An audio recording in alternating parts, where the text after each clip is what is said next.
All right, hello there. My name is Joel Ross, and welcome to LIS511 Introduction to Programming for Information and Data Science, or as I will call it for the rest of this quarter, Intro to Programming, because the other thing is a mouthful. So I'm so excited that you're here and you're joining us for this class. This is going to be a great course. It'll be a lot of work, but it'll be a great course. So this is the sort of the welcome video to get you oriented to sort of the structure of the course, covering kind of the day one syllabus kinds of things, sort of like where, giving you sort of a landscape about how you need to sort of navigate through the materials for this class. I keep looking up there because that's where my notes are. But yeah, so we'll go through and get some of that stuff done. All right, so first, about me, I'm an associate teaching professor here in the iSchool. I teach courses in computer programming and web development, and then sort of Android mobile development, architecture, software architecture, some of those kinds of systems, programming stuff. So my undergraduate degree was in English literature, and I've previously taught programming to liberal arts majors and liberal arts students. So if you're coming from that kind of background, I get it. I'm totally there. I see where you're coming from. That'll work great. And again, excited to have you join this class. So what this course is this is an online class in introductory programming, using the Python language as a sort of the particular kind of programming that we're going to be doing.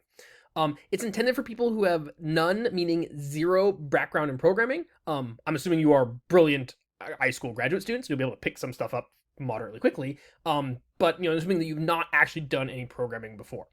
So if you've never done any of this before, great. That's awesome, right? I'm glad you're here. This is exactly where you should be. You're taking the exact correct course to go do some of that work. If you have done some programming kinds of things before, if you've written some code in other ways, this course may end up feeling a little bit remedial, and that's sort of something you should just keep kind of be aware of, right? This is really this course intended for people who have not done this kind of thing before, though we will move pretty quickly through doing the kinds of things. And so that said, because this is intended as an introductory course, but I can tend to talk and go sort of fairly quickly. If something does end up seeming like it's going too fast, or if something's not making sense, or you need extra help, please don't hesitate to let me know, to reach out and ask for help.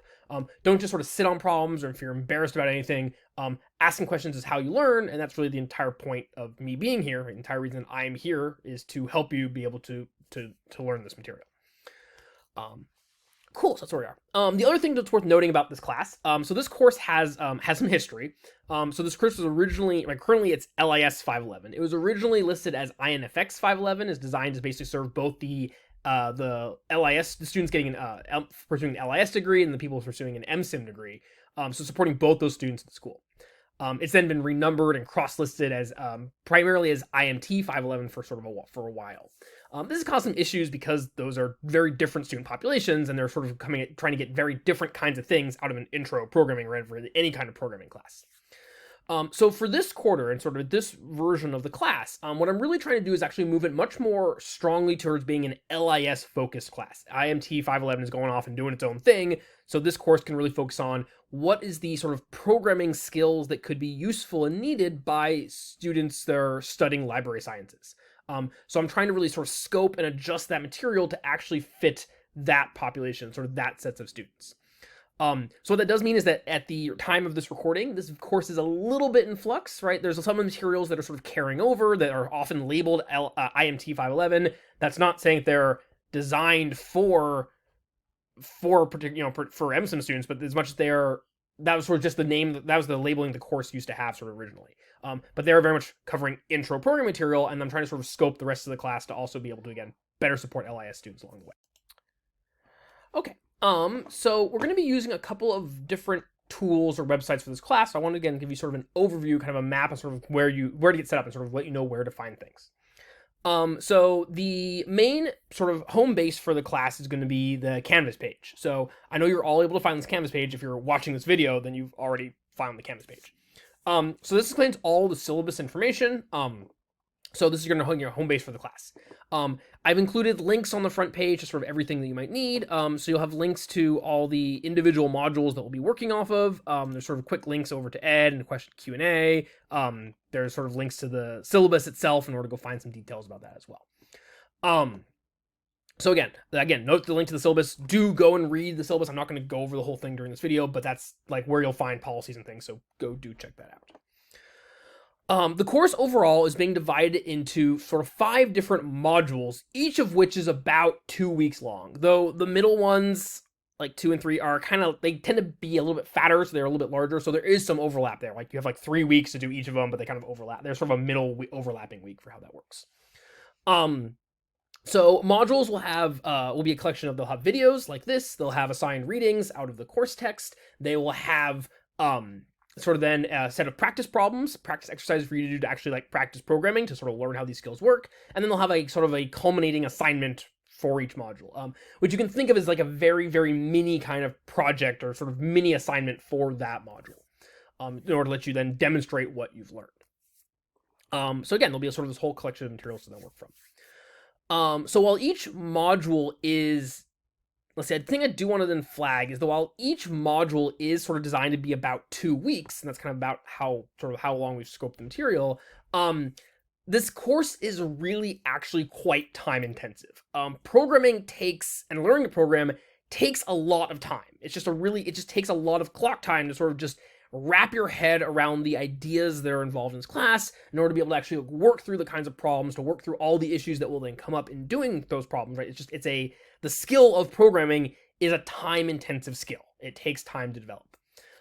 So students have reported this course has been very time-intensive in the past. I've had a minority of students, a very strict, small minority, have reported spending sort of even up to 20 hours a week on this class, even though it really should be closer to 15 or 16.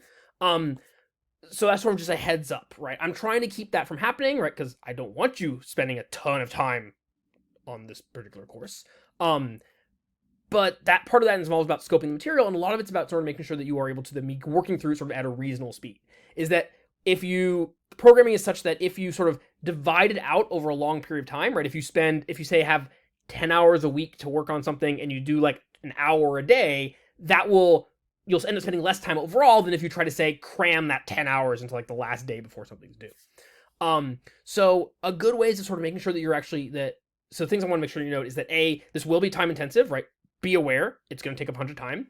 And that the ways to make it not take as much time is to both spread out that work, right? Do a little bit of work each day, and also to ask for help when you get stuck, right? The students that report spending hours and hours and hours and hours and hours working on this are doing that because they got stuck, they had a problem, and then didn't seek help or didn't seek clarification. So they ended up sort of struggling and beating their head against it on their own. Don't do that. Come ask for help if something gets stuck, if you have some problems with things. But cool. So be aware, plan accordingly. This is not a small class. This is a time-intensive course. Okay, so most of these modules, the sort of materials for these modules are actually going to be found on a system called ED. And ED ends up looking like this. So ED is or EdStem is the name of the URL, but EdStem is a platform that's designed to basically, it's like an LMS system, kind of like Canvas. It's designed to host programming exercises and programming problems. It's designed to help students learn to do programming. It's a really clean, nice platform, and so we're going to be using it for this class. So what they'll have is you'll find each module here is divided up into a series of lessons. If you then click through to the lessons, you'll see a list of videos, including one that I'm about to replace, as well as some sort of assigned readings and a set of exercises and practice for you to work with. There's another video that's sort of going to walk through how to use ED and how to sort of do these kinds of exercises in ED in more detail. You can go refer to that second video later. But so most I just want to flag that the materials, like all the sort of the videos and all the readings and all the assignment stuff, is not actually on Canvas. It's all linked from Canvas, but you'll actually find most of that stuff on ED for where you need to go do stumps. Also note, ED also has a discussions platform, which is where you can post questions and Q&A. This is going to be the sort of the easiest and best way of, again, asking questions or reaching out for help if you need anything. I respond to emails as well, but this is sort of the way to please communicate with me on here. And there's some stuff about, and again, there's some details in the ED video about how to actually go about using this. The other set of material that you'll be working with a lot, other than sort of the exercises and the modules and videos and stuff that's on ED, is going to be the course textbook, which is linked from Coursebook in a couple of different places on the webpage. The course textbook was a online text written specifically for this class, so it's very much synthesizing the kinds of materials that we want to be covering in this class exactly. So it's like the textbook for the course, right? Specialized. Usually modules require you to sort of read a chapter or read a section of the book and then do some practices based on that. So the book this is the book that I put together for this class. It's designed for teaching intro programming. That said, I'm currently working on trying to do some revisions and try to restructure it a bit to make it really specialized for the LIS sort of centric structure of the class. So if you find any issues or problems or anything with the book, please just let me know and I can go ahead and update them and clarify things and sort of improve this sort of system sort of as we go.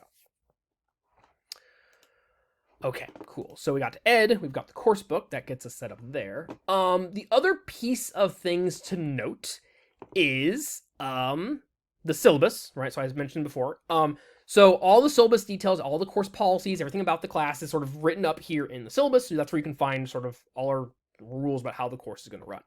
If you have any questions, start the syllabus, right? Make sure you do take time to read through this. I'm not going to go through all the pieces here on your own. I'm going to let you sort of look through those as needed. The one piece I do want to note, because I have to note this in every class I teach, is our sort of the collaboration policy about the class. So this is the iSchool, right? We love collaboration. We're really interested in helping each other, working with each other, and that's great. That's what we want to be here for. So you are welcome. I'm sort of authorizing you, and as a professor, I'm giving you permission to, it's great to talk to your classmates and get help from them in learning the material, right? It's okay to talk through questions if you have problems with other issues, right? If you have an issue, a question about something, you can go ahead and post about it on Ed publicly for everyone to see. That's okay. You can also post it privately just for me to see. But so it's okay to get help from other people. It's okay to talk to other people. It's okay to form study groups. It's okay to do what you need to do to help learn this material. That said, in the end, I need to sort of assess you and grade you on whether you have mastered this particular ability to do this programming, not whether your group has been able to do this or whether other people have been able to do that work. So in the end, like anything you turn in needs to be work that you did on your own, but it's totally okay to talk through that with other people.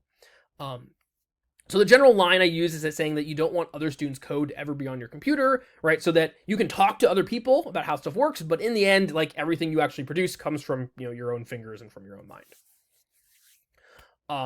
So cool, yeah. But definitely don't feel like you need to do all this stuff on your own, right? Learning a new language, a new skill like programming is really, really hard to do on your own. You're not gonna be able to do it just from watching a couple of videos. It takes practice, it takes thinking, it takes talking ideas through with other people. And so don't hesitate to do that. That's okay. That's allowed. Just make sure that then your demonstration that, let me demonstrate showing off that I know this material, that's coming from you and not from other people. So again, there's more detail about this in the syllabus, which I will leave you to sort of read and sort of track through on your own. Cool. All right. So the last piece that I want to sort of make sure to note before I sort of end this video is that while this is an online course, because this is an online course, is that you really need to end up taking sort of responsibility for your own learning, which I know that you do because you're taking online classes all the time. But this means you sort of need to force yourself to do the readings, right? Force yourself to watch through the videos and actually pay attention to the videos, which I know is really hard because they're unfortunately not short videos. This one's already going longer than I wanted to. You need to make yourself do the science. You need, and this is most importantly, is that you need to sort of force yourself to ask questions and seek clarifications and get help if you need that help. Right? You need to take the initiative on that. Like, let us know what you need and let me know what I can do to help you, because I don't get any of those other kinds of cues that we normally get from face-to-face interaction. So let us know what you might need. The best way to learn and succeed in this class is to ask for help, is to talk through ideas with other people and talk through ideas with me and be able to sort of get clarifications for the pieces that you don't understand. Don't wait a long time for doing this. Like, the thing that hurts me the most is when I hear from students being like, I spent 4 days or I spent a week being confused about this, or I spent 6 hours not doing anything because I couldn't figure this out. That's not the right place to be, right? Don't spend a bunch of time being confused. If you get confused, it should be like, I spent 30 minutes stuck on this. Joel, can you help me out? Right? So don't spend a long time waiting to do this, right? It's going to get frustrating. It's going to get challenging. It's going to be confusing. And the students that then really struggle are the ones that then sort of just get stymied in that confusing, frustrating, challenging-ishness of programming. This is new and weird and hard stuff. It's going to be awkward and annoying and hard to get your head around and hard to sort of just like keep track of all the details and get all the pieces in place. That's the nature of programming as a skill. But so I want you to think don't think that you're going to need to learn how to do all this brand new way of thinking, this brand new language and all this new stuff just from watching a few videos. Like, you're not going to be able to do that on your own, because no one should be able to do that on their own. That's unreasonable. That's insane. So what you want to do is you want to stay in contact, reach out. If you're unsure about anything, if you're having any questions, don't hesitate to ask that. Don't hesitate to sort of those pieces come together. So again, reach out if you're having any problems. We are here to help you. I'm here to help you. That is the entire reason that I'm here. So ways to reach out. Let's say, as I mentioned, you can reach out on Ed. That's sort of where you'll be able to, that's sort of the best place to ask questions. Let's see, go back to the homepage. Let's see, I'm also going to have, I haven't figured out exactly when those be yet. There's a survey about this. But also having like hangout office hours, like you're welcome to just come like sitting on Zoom room and like just like hang out while you're working with things. You have questions, you can ask questions there. There's going to be lots of ways to be able to get help from other people. Please don't try to do that on your own. If you get stuck, that's normal. That's part of programming. So in which case, come seek help, and we're here to help you and get through this class. Don't panic. It's a lot of work. It's a lot of time, but it's worth it. It's awesome. It's great. We'll get everyone through this. You may not enjoy it, but you'll be really good at it by the end. You won't not enjoy it. It'll work out fine. It'll be good. I'm trying to end this video on a high note. But yeah, that's kind of what we're doing. So again, welcome to LIS511. I'm really excited that you're here. This will be a great class. A lot of work, but a great class. So go watch the next set of videos about how to use Ed. Go start asking questions, and then start programming. And as always, if there's any questions, please let me know. Thank you.